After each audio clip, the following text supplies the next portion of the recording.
Hello again, I am Eric from Spectre Overland.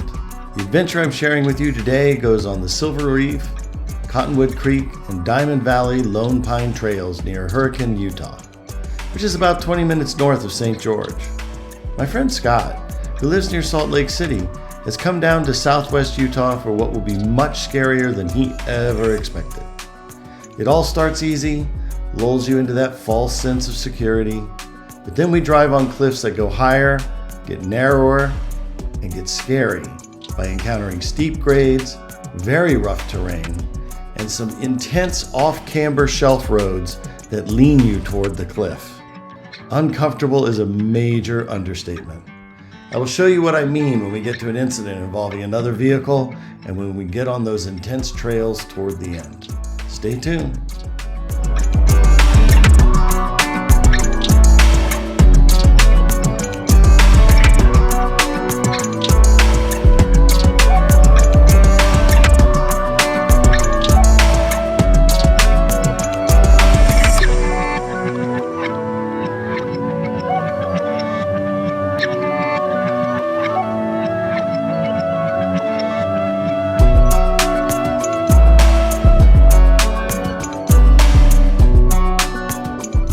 We start on the Silver Reef Trail, which is a single-track dirt road that is well maintained by the Park Service. This is an out-and-back trail but connects to other loop and point-to-point trails along the way. There is a Silver Reef Museum and ghost town at the start of the off-road trail. Silver Reef was a mining town established after silver was found in sandstone, which is extremely rare. Silver Reef flourished from 1876 to 1890. Unfortunately, we missed the sign to the museum and the ghost town. I guess we'll have to save that for another day. At the end of the trail is a dispersed campground with outhouse-style bathrooms. The trailhead for a popular hiking trail starts at the campground and is approximately 4/10 of a mile long and considered a moderate hike. The trail takes you through a scenic area with beautiful wildflowers and offers stunning views of the surrounding landscape to include dinosaur tracks and a great view of the surrounding Red Cliffs recreation area.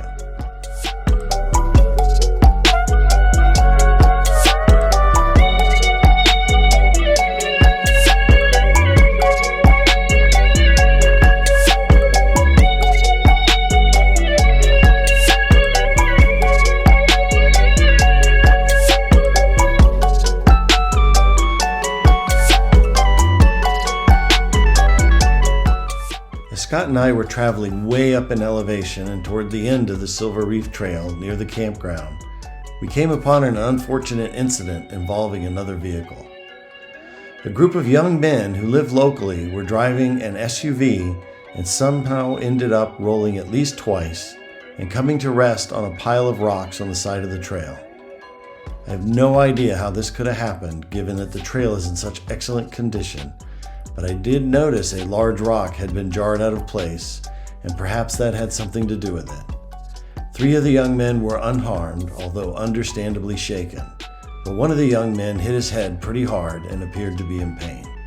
We verified that an ambulance and rescue services were on our way and offered our help to them, especially to the one who seemed injured. Rescue services arrived shortly after we came upon the scene. I hope the injured young man recovers quickly and fully. We should always keep in mind that bad things can happen quickly, and we need to be prepared in case it happens to us or someone else we may come upon. With all the excitement over, we turn around and head back to the junction of the Cottonwood Trail, which is a point-to-point trail that goes all the way to St. George, Utah by way of the backcountry. As you will see, our first stop is at a beautiful overlook of the valley south toward St. George. The photo just doesn't do it justice. After a short drive further, we come upon this amazing canyon and stop to quickly take a photo of that as well.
Valley Lone Pine Loop Trail is exactly the kind of trail that makes you think it is easy.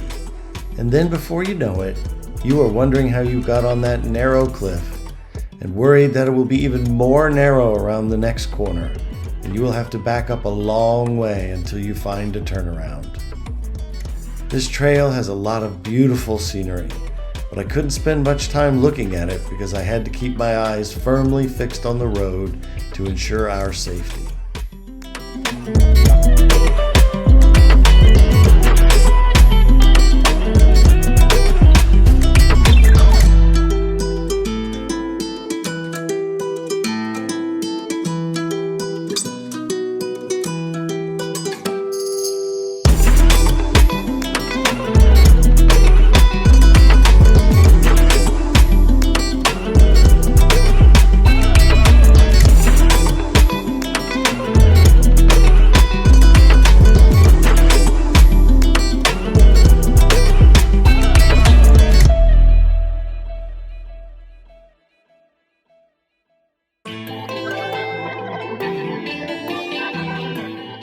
To find and navigate trails, I use a website and app called Onyx Off-Road.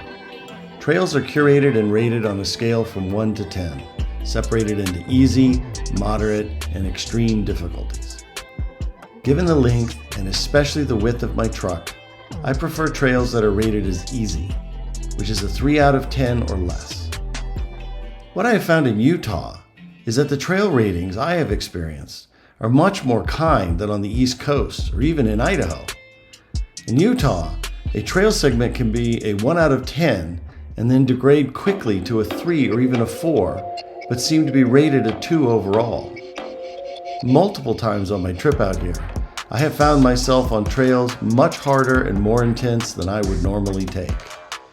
Perhaps if I were in a side-by-side off-roader, the rating would make more sense.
Oh my gosh! Oh my gosh, we're gonna die!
Okay, it is one thing to have a narrow shelf road to drive on, but why is it fair that it also has to have a very rough surface bouncing me toward the cliff?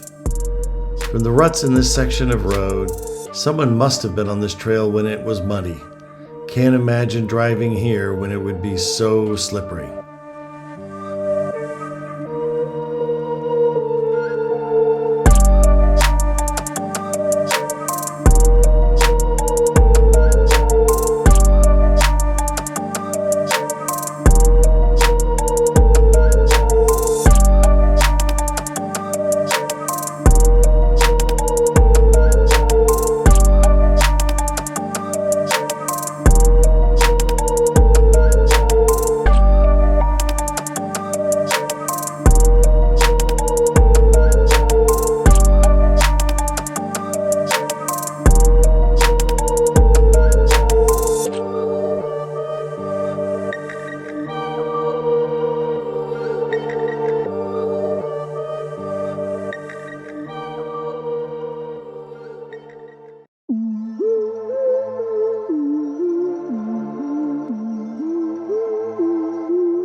Bye.